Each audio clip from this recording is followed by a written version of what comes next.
intenção é acender uma luz na mente deles. O que Deus prometeu, Deus está cumprindo. E o anúncio de Jesus, o nascimento de Jesus, é aquela forma concreta de Deus dizer: o que eu prometo, eu cumpro. Estamos vivemos um ano difícil, falando economicamente, um ano de dificuldades políticas, um ano que, de certa forma, afeta a gente, de acordo com os prognósticos, vai afetar muito mais. E talvez, nesse Natal, uma das coisas mais preciosas que eu preciso ter na minha mente é que o que Deus prometeu, Deus cumpre.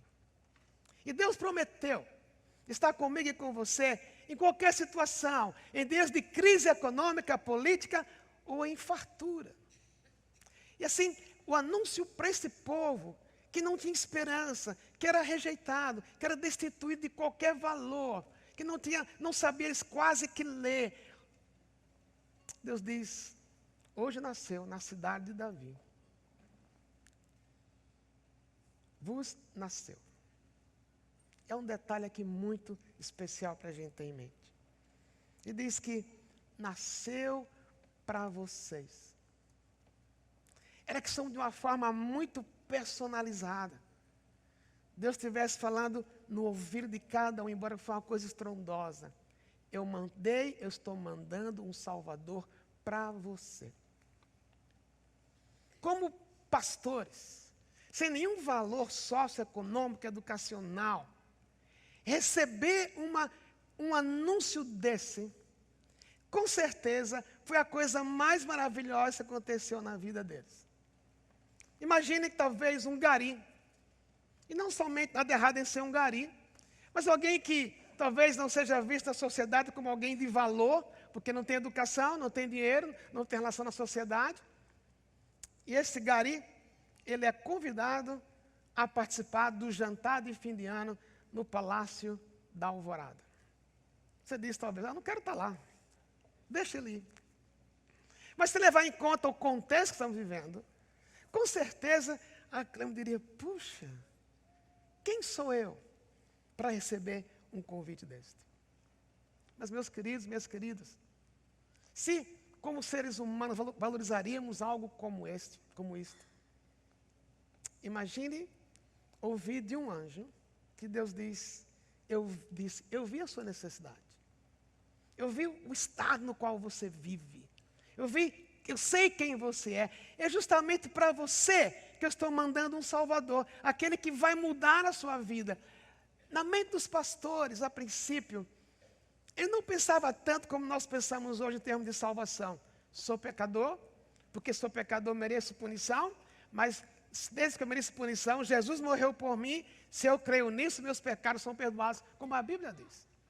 Não era essa estrutura de pensamento exatamente que eles tinham.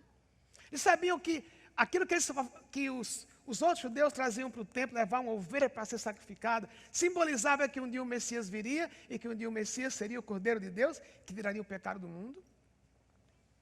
Mas para eles a primeira necessidade que eles tinham é: quem vai me salvar da situação em que eu estou vivendo? Uma situação religiosa, não tenho como sacrificar, porque não tenho dinheiro. Mas junto com isso, toda a dor da rejeição, a dor da ansiedade, a dor do medo, a dor de uma vida sem significado. A única coisa que podiam fazer era cuidar de ovelhas, e aquelas ovelhas nem pertenciam a eles. Mas Deus, que havia prometido o Messias, diz: estou dando para você. E Lucas é muito preciso. Lucas era um pesquisador. Lucas usa uma linguagem muito rica na linguagem do Novo Testamento. Ele escolhe as palavras. Ele disse, citando o anjo: hoje nasceu para você um Salvador. Não sei até que ponto a gente encarna essa verdade dessa forma. Que no meio de bilhões de pessoas, Deus conhece você, Deus conhece os seus problemas, Deus conhece os seus desafios, as suas necessidades. Deus sabe como foi 2015 para você, Deus sabe como vai ser 2016 para você. E nesse contexto, eu posso lembrar, eu tenho um Salvador que não somente lida com os meus pecados, mas lida com todas as circunstâncias da minha vida. Deus é maravilhoso. O que Deus prometeu, Deus está cumprindo. O anúncio é aquela forma concreta de Deus dizer, creia no que eu disse. Mas a história continua. Daqui a pouco, ainda no contexto de estarem impactados pelo que o anjo havia dito, aí aparece um coral de anjos, milhares de anjos. A expressão que Lucas diz era como se dissesse, um número incontável de anjos estão cantando no céu, dizendo duas frases, das mais impactantes. Ele diz, glória a Deus nas alturas, e paz na terra, àqueles que Ele quer bem. O que é glória? A palavra glória tem algumas nuances interessantes. A palavra glória tem a ver com peso, com brilho. Então, no Antigo Testamento, se você queria elogiar uma pessoa, você podia dizer, você é gloriosa. E quando era no contexto de pessoa para pessoa, em geral, uma pessoa gloriosa era uma pessoa com um pouco de peso a mais do normal. Naquela época era chique ter peso. Naquela época, ter peso a mais era você é glorioso, você é gloriosa. Era bom que mudasse isso hoje, né? Então, glória tem a ver com peso, com brilho, com importância, mas o significado mais especial da palavra glória é a ideia de presença. Presença diante de alguém. Se você lembra, o autor da Carta aos Romanos, o apóstolo Paulo, disse que todos pecaram e perderam, estão distantes da glória de Deus. Todos que pecaram e carecem da glória de Deus. O que é que nós carecemos? Carecemos do relacionamento. O pecado nos separou de Deus e porque fomos separados de Deus, não temos relação com Deus por causa do pecado. Agora, os anjos dizem, glória a Deus nas alturas. Eles estão dizendo, entre outras coisas, Deus está invadindo o mundo para ter relacionamento com você.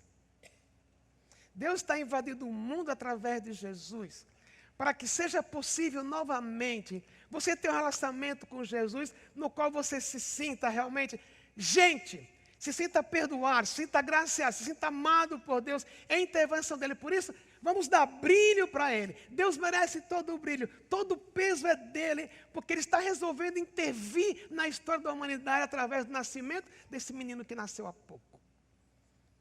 Mas tudo isso é interessante. Deus não pode, não quer dividir a glória dele com ninguém, mas cada vez que nós glorificamos a Deus, o maior beneficiado somos nós mesmos. Porque o maior benefício que você pode ter na vida, que eu posso ter na vida, é esse relacionamento pessoal com Deus, que produz, na continuação da linguagem dos anjos, que produz paz. Ele diz, glória a Deus nas alturas e paz na terra àqueles a quem Ele quer dar o seu favor ou aquele a quem Ele quer dar a sua graça. É Deus que quem dá, é Deus que quem quer dar graça. Parte de Deus. O presente de olhar para você e dizer, eu amo você, eu estou mandando meu filho por sua causa, e eu estou dando o privilégio de você conhecê-lo, você não merece, mas eu quero lhe dar. Graça, a gente sabe muito bem a definição, é a ideia de ganhar aquilo que nós não merecemos. Mas o mundo, muitas vezes, dá paz. Mas quando o anjo diz, eu vou dar paz para você, isso é expressão da graça.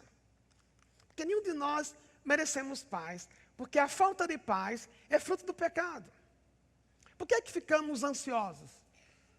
Em geral, a ansiedade vem por nosso desejo que as coisas sejam do jeito que eu quero.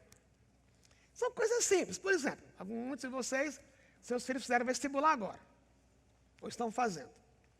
Então, ele sai para a prova da FUVEST, ou segunda fase agora, você orou por eles. Mas lá no fundo está orando, Deus abençoa meu filho, abençoa meu filho. O que ele não estudou, ele descubra. Mas a gente fica ansioso por quê? Porque a gente ama, mas a gente naturalmente a gente quer controlar. Deus, eu quero que meu filho entre na USP. Eu quero que meu filho entre no INSPER. Eu quero que meu filho entre na PUC. Mas a gente não tem esse poder de fazer o filho entrar onde a gente quer. Então, nós não temos o controle. A falta de controle traz medo, a falta de controle traz ansiedade, que no fundo é, eu estou querendo fazer alguma coisa que só Deus pode fazer. E, simplesmente, isso é pecado. Quer dizer, não é pecado você querer que seu filho vá na FUVEST, não estou falando. Falando que é pecado eu querer controlar uma situação que eu não tenho poder sobre ela. Quando só Deus tem esse poder.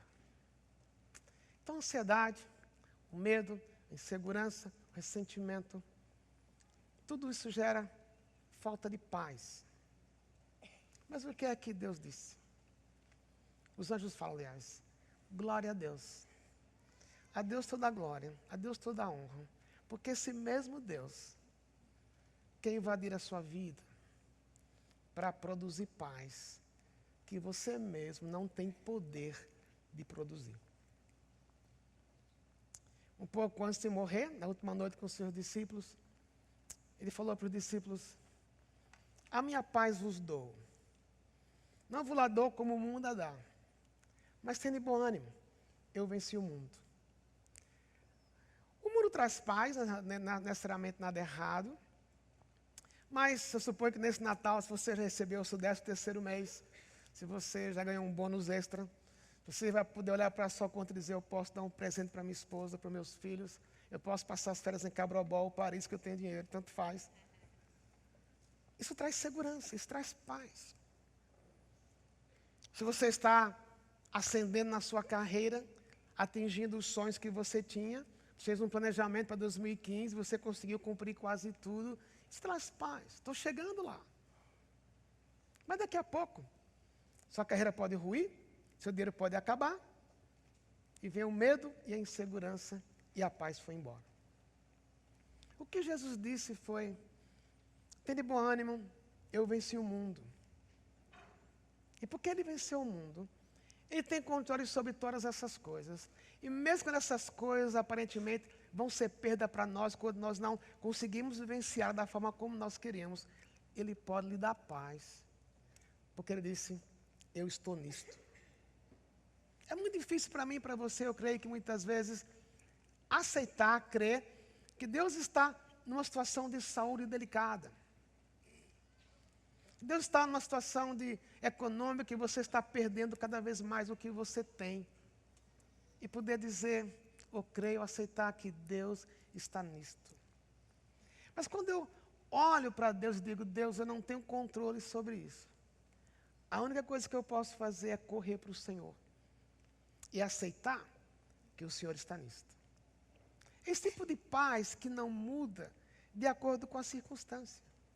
Por isso o anjo falou, glória a Deus, ele vai intervir na história e ele vai dar paz para quem? O texto diz, a quem ele quer bem. E quem é que Deus quer bem? Quem é que Deus ama? Então você sabe de qual, talvez João 3,16. Porque Deus amou o mundo, Deus amou as pessoas, de tal forma que ele deu o único filho dele para que todo aquele que nele crê não pereça, mas tenha vida eterna. Deus ama o mundo. Deus ama as pessoas. Deus ama você. Tanto que a frase que o anjo diz é, hoje nasceu para você um Salvador. Isto então, o presente da salvação, é graça. Eu não mereço.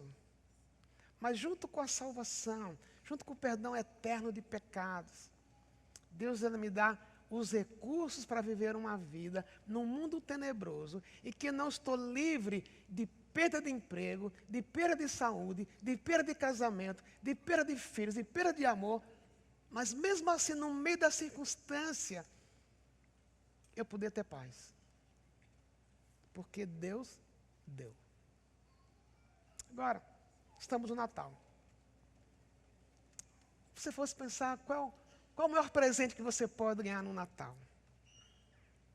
Eu creio que, se alguém colocasse a você 2 caixas, uma cheia de diamantes, eu falei isso ontem à noite no musical, uma caixa cheia de diamantes. e diz, é sua. Aí você pensa, puxa, vendendo um diamante eu pago todas as minhas dívidas. Ou uma caixa que diz aqui, paz. Se a gente pensa em valores passageiros, o diamante tem mais valor. Mas se aquela paz está na caixa, é a paz que Jesus dá. É um presente que sobrepuja o diamante. O diamante vendido resolve um problema passageiro. A presença de Jesus resolve o problema continuamente. E o anjo disse, esse que nasceu para trazer paz para você. Ter paz é graça. E eu queria parar um pouquinho agora para cantar um hino. Um hino que a gente vai olhar para Deus e ver Deus, nós vamos dizer, tu somente és Deus. Por que queremos dizer isso? Porque Deus resolveu, foi iniciativa de Deus, olhar para você e para mim, e ver a minha falta de paz, a minha ansiedade, o meu medo, e mandar Jesus, e muito mais do que isso, Ele viu o meu pecado, um pecado que me separa eternamente dEle, e esse que Ele mandou para morrer na cruz, perdoar os meus pecados. Eu quero pedir para você ficar em pé, vamos cantar essa letra, uma letra em honra ao nosso Deus, o único Deus que podemos adorar. Quando a gente olha para essa história da invasão de Deus em nossa vida, que Ele cumpre as promessas dEle, e que Ele invade para dar graça, a graça que perdoa pecados e transforma vidas. E talvez não, com certeza, é o maior presente que a gente pode receber esta graça. Há 17 anos atrás, eu conheci uma família que vinha aqui de vez em quando. E um dia eles me ligaram dizendo que o marido havia sido preso. De uma forma, segundo eles, injusta, incoerente, um julgamento difícil de ser entendido. O marido está acusado até hoje, até um certo tempo atrás, de um assassinato que, segundo ele, segundo a família, ele não cometeu. Eu fiquei imaginando um tempo atrás, e uma vez conversamos com ela, que presente. Eles poderiam imaginar que seria um presente de Natal. E ela falou, nosso maior presente seria que meu marido passasse Natal conosco. Mas mais do que isso, que ele fosse inocentado. Há umas 3 semanas, ela me ligou, falamos um pouco, ela disse, eu vim passar o Natal em casa. Talvez não volte mais para a prisão. Fiquei imaginando, o caso é um caso terreno. É uma acusação, ninguém sabe se é falso ou verdadeiro, foi julgado culpado. Mas daqui a pouco vem para casa. Você e eu temos uma acusação. Que somos pecadores. E que merecemos o inferno por causa do pecado. Mas Jesus morreu para nos inocentar. E eu não preciso, e com certeza eu posso passar, figuradamente, todos os natais em casa, sabendo que eu fui inocentado. Isto é graça. Eu não mereço. Mas Jesus morreu por mim. Com um detalhe. Aquele rapaz chegou aí para a prisão. Ele conheceu o inferno da prisão. E vai saindo. E a graça de Deus na sua vida e na minha vida é que Deus nem me deixou ir para o inferno. Porque se eu estivesse lá, nunca mais sairia. Mas antes de eu ir para o inferno, Jesus morreu por mim, morreu por você, para me perdoar, lhe perdoar e me inocentar. E não somente inocentar, mas me dar condições para viver este período. Por isso o anjo falou, glória a Deus nas alturas e paz na terra a quem Ele ama, a quem Ele quer dar graça. Essa história com os anjos não termina aí. O texto diz que depois que os anjos ouviram, depois que os anjos contaram o que precisavam contar, o texto diz que então os pastores correram para lá e encontraram Maria e José e o bebê deitado na manjedoura. Depois de o verem, contaram a todos o que lhes fora dito a respeito daquele menino. E todos que ouviram o que os pastores diziam ficaram admirados. Maria, porém, guardava todas essas coisas sobre elas, refletia em seu coração. Os pastores voltaram glorificando e louvando a Deus por tudo que tinham visto e ouvido, como lhes fora dito. O presente da salvação é uma forma concreta de Deus mostrar que Ele é fiel, que Ele diz, Ele cumpre o que Ele diz. O presente da salvação é uma expressão da graça de Deus. Mas, olhando para a história, uma grande ilustração, eu preciso buscar esse presente. Claro que a iniciativa sempre é de Deus, é Deus que vai ao meu encontro, mas eu preciso receber. Interessante, então, o que aconteceu com os pastores. Eles ouviram o que nunca tinham ouvido, ouviram uma profecia que tinha a ver com o que Miqueias havia dito e com o acordo de Deus, a aliança de Deus com Davi.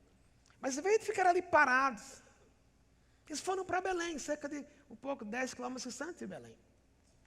E ali, eles vão ver se o que o anjo falou é verdadeiro.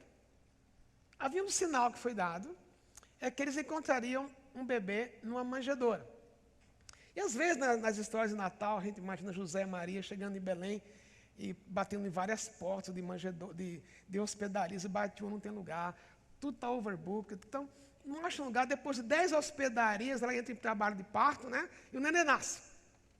Na verdade, não foi assim, não foram 10 estribarias, talvez no máximo 2, porque Belém tinha, talvez naquela época, 1.500 pessoas. As hospedarias, em geral, tem 5 ou 6 dormitórios, um primeiro e segundo andar, em forma de círculo. E ali naquele círculo, os que estavam visitando a cidade, no caso, talvez por recenseamento, eles deixavam ali, então, os cavalos, os burros, os animais ali para comerem, num bebedouro, que não era tão grande. Qual foi o sinal? O sinal é que não era exatamente uma manjedoura, como aparece às vezes nos filmes. Era um lugar onde o boi bebia água, onde o burro bebia água. Pequeno. E certamente naquela noite em Belém, outras crianças devem ter nascido. Mas o sinal era, as outras crianças certamente nasceram em suas casas. Por mais simples que fossem as casas, era a casa delas.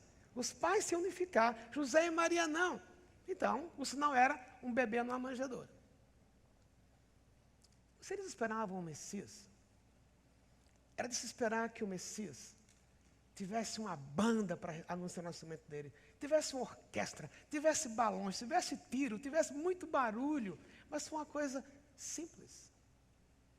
Porque Deus se revelou aos simples,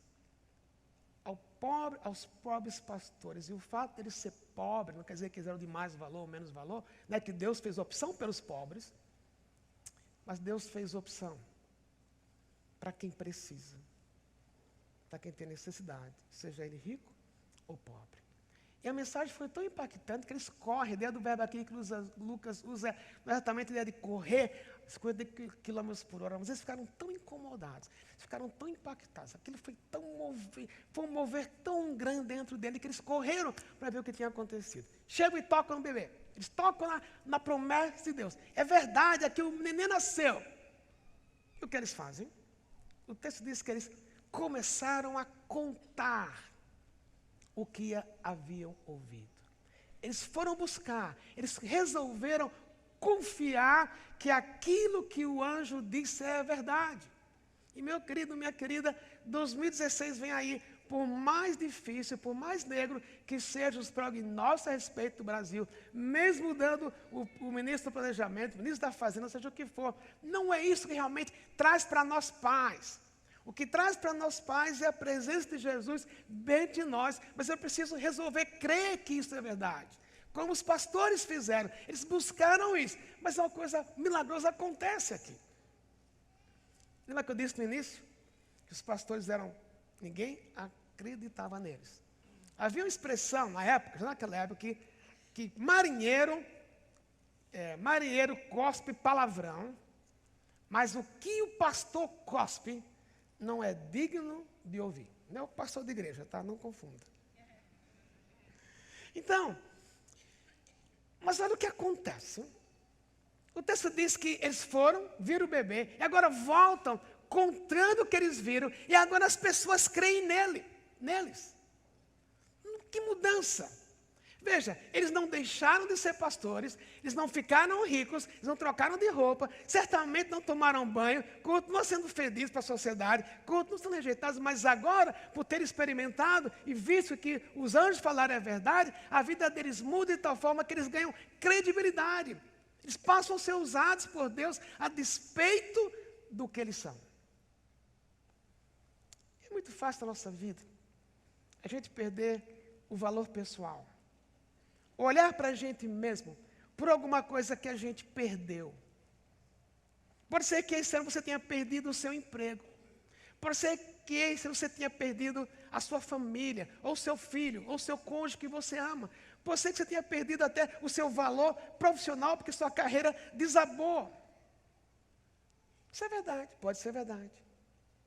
Mas no momento em que eu creio no que Jesus fez por mim e a paz que Ele quer dar para o meu interior, a despeito das circunstâncias que eu esteja vivendo, isso não muda ou não impede uma realidade de Deus olhar para o seu interior, satisfazer você e por causa disso, o que você falar fazer sentido. Foi o que eles fizeram. É uma coisa que eu preciso resolver no meu coração. Crer que à medida que eu busco essa relação com o Senhor Jesus, o Jesus que nasceu, que cresceu, que experimentou tudo que você e eu experimentamos na vida, Jesus experimentou rejeição, abandono, Jesus sentiu-se abandonado, ele sentiu, não é que era verdade, mas ele sentiu-se abandonado pelo próprio Pai, quando ele falou, Pai, se possível, passe em mim esse cálice. Deus não mudou o cálice dele, ele foi até o Calvário, ele morreu e ressurgiu. Deus não respondeu na hora, mas Deus depois interveio. Assim é com você e comigo. Eu posso ter perdido, eu posso não ser aquilo que eu gostaria de ser, mas na medida que a minha relação com Jesus tem significado, a minha vida ganha um outro gosto. E isso é fruto da salvação, por causa da relação com Deus. Essa semana eu fui cortar o cabelo, e no salão que estava lá, daqui a pouco entra uma celebridade, um campeão mundial da Copa de 70. Quando ele entrou, todo mundo cutucou nos bancos de espera, né? Cutucou, olha quem está aí, olha quem está aí. E foi aquela enxurrada em perto dele, todo mundo queria ter foto com ele, todo mundo queria foto com ele. Ele pacientemente tirou foto com as 4 pessoas. Eu tive vontade, mas não fui. Eu achei que ele vinha tirar foto comigo. Mas depois todo mundo saiu. Ele falou assim, eu não tenho sossego. É em restaurante, é aqui, é em todo lugar. Todo mundo quer tirar foto comigo. Eu falei, ainda bem que eu não fui, né? Mas veja, se com uma pessoa assim a gente valoriza. Imagina aquelas pessoas que tiraram foto com ele. Agora eu vou mostrar. Olha aqui, não olha no meu celular. Olha com quem eu tirei foto. Fantástico. Mas aquela pessoa, embora que celebridade ela é, não causa nenhuma mudança em quem tirou foto com ela. Mas quando Jesus entra, ele muda. Ele traz paz. Ele traz um novo momento que a gente talvez nunca experimentou antes. E foi na vida dos pastores, pessoas destituídas de valor, de reconhecimento, de esperança, que o Messias veio e trouxe para eles credibilidade. Uma credibilidade que dinheiro, fama, relacionamentos, posição social não traria. Simplesmente porque Jesus entrou. Mas eu preciso ir atrás disso, não para ser famoso. E não importa, meu querido, minha querida, o seu momento hoje. Aquilo que ele trouxe perda, desânimo, desqualificação, seja o que for. Porque esses homens eram desqualificados.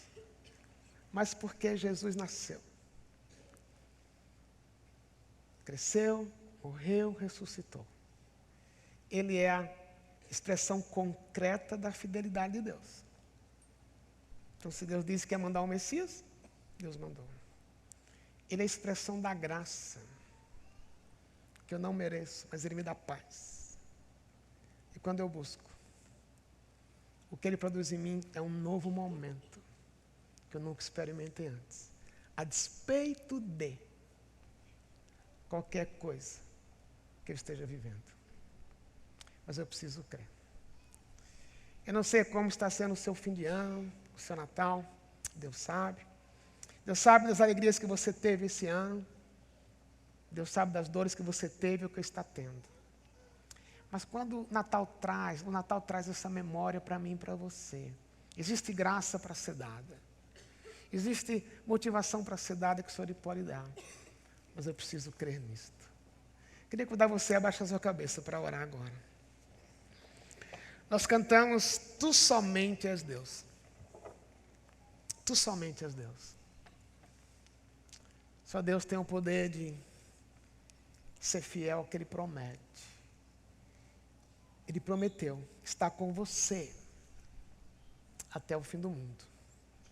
Isso é glória. Ele dá graça para você suportar dias bons e dias maus, como nós cantamos. Ele traz paz. E Ele pega você do jeito que você está, do jeito que você é, como os pastores estavam. E traz um novo interior. E talvez há duas coisas que você pode fazer. Uma é resolver crer. Resolver crer que é assim, e se foi com os pastores, é com você. Mas eu queria encorajar você a ouvir o que eu vou ler agora. A mesma atitude que os pastores tiveram, resolveram sair para falar. Talvez você não seja um pastor de ovelhas, realmente você não é. Mas aquela alegria que os pastores experimentaram e se comunicaram para as pessoas da sua cidade. Eu vou ler para você um e-mail que recebi de alguém aqui da igreja, que foi uma inspiração para mim, de como viver o Natal. E a pessoa diz assim: querido Lisânias, teremos este ano um Natal diferente. Um Natal com pano de fundo de decepção, da incerteza, da angústia, do abatimento. Milhões de desempregados, empresas falidas ou falindo aos milhares. Economia em retração profunda, sem perspectiva de mudança em futuro breve. Milhares de pessoas endividadas, sem poder para fazer planos de futuro, jovens e velhos desesperançados. Essa é uma oportunidade extraordinária para que os filhos de Deus possam exercer a misericórdia de Deus nesse Natal, fazendo da seguinte forma, durante o período natalino. Enviando uma mensagem de Feliz Natal para alguém com quem você não fala há tempo. Telefonando para uma pessoa com quem você não se comunica há meses ou mesmo anos. Visitando uma pessoa querida que está passando por um momento difícil de perda ou dificuldade. Convidando em sua casa alguém que vive ou está só, ou que precisa de um acolhimento especial nesse período de Natal. E se o Senhor lhe der a devida coragem e intrepidez, convidando alguém desassistido materialmente, emocionalmente ou espiritualmente para o Natal em sua casa. Os pastores, até então, estavam desassistidos, desesperançados, desqualificados. Mas a graça de Jesus os fez sentirem-se inteiros. Jesus nasceu para fazer-nos inteiros, a despeito da vida que nos despedaça muitas vezes. E por causa dele, eu posso repartir aquilo que eu conheço dele. A minha segunda sugestão é que você peça a Deus nesse instante. Se você assim quiser, Deus, me dá uma oportunidade de, a despeito do que eu esteja vivendo, dias bons ou dias ruins, dias de medo ou de segurança, de insegurança ou segurança, de fartura ou escassez, como aqueles pastores, na tua dependência, e poder repartir aquilo que o Senhor é. Você pode pensar, mas eu estou tão ferido nesse Natal. Vai ser o primeiro Natal que eu vou passar, ser o meu cônjuge, ser meu emprego, com minhas finanças arrasadas. Os pastores também estavam assim, mas foram para Jesus. necessariamente eles não mudaram o status social, não ficaram ricos, mas dentro deles foram satisfeitos. E o meu encorajamento para você é, se assim você quiser dizer, Deus, a despeito de, você completa a frase, a despeito de, me use para ser bênção na vida de alguém nesse fim de ano. Deus, obrigado. Obrigado porque é graça do Senhor sobre nós. É graça, sabemos que somos inocentados em Jesus, a despeito do nosso pecado. É graça quando o Senhor nos supre, materialmente, emocionalmente, espiritualmente. É graça quando o Senhor nos usa. Obrigado porque Jesus nasceu para produzir isso em nós. Jesus é o Salvador prometido. O Senhor nos disse isso de uma forma pessoal. Um Salvador me nasceu. Obrigado, porque é assim. Nós queremos repartir aquilo que o Senhor nos deu. A nossa própria história, às vezes pode ser uma história de dor, mas outros precisam ouvir que o Senhor entende de dor e eu posso repartir aquilo que o Senhor está fazendo em mim, em nós, como igreja. Pedimos que seja assim sobre nós. E queremos cantar essa última música agora com gratidão, celebrando Jesus que nasceu no Natal. É Natal.